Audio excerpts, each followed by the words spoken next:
Hello everyone. Today marks the start of the second week of Advent, and hopefully you jumped in with us last week as we explored week 1 of the Expectant Hope Advent devotional.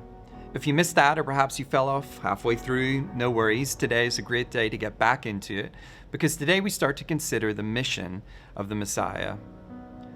In the days ahead, we'll look at what the Bible tells us about why Jesus came and what he came to do. And there are 3 words that I think can help us get our heads around this. First, Jesus came to seek and save the lost. The key word here being seek. Reflecting on Jesus' ministry, we see that it wasn't the pious religious teachers of the day that he sought out. It wasn't those who considered themselves to be good in God's eyes. No, it was the corrupt tax collectors, the everyday fishermen, the Roman soldiers, the local prostitutes.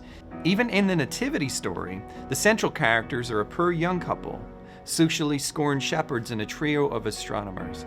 This was the kind of company that Jesus kept even as a baby.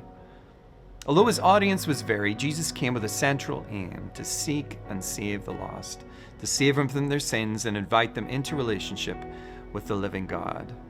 Second, Jesus came not to be served, but to serve. People of Jesus' day weren't used to a servant-hearted religious teacher. If anything, those in religious authority at that time were to be served and honored by others.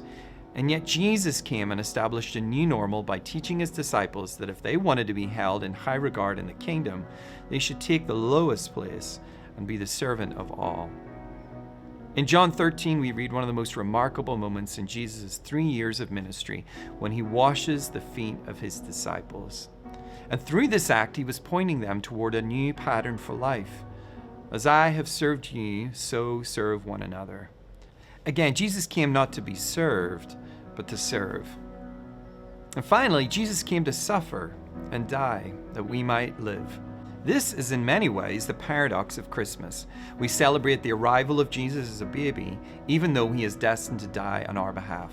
And yet, even his death has become a cause for celebration.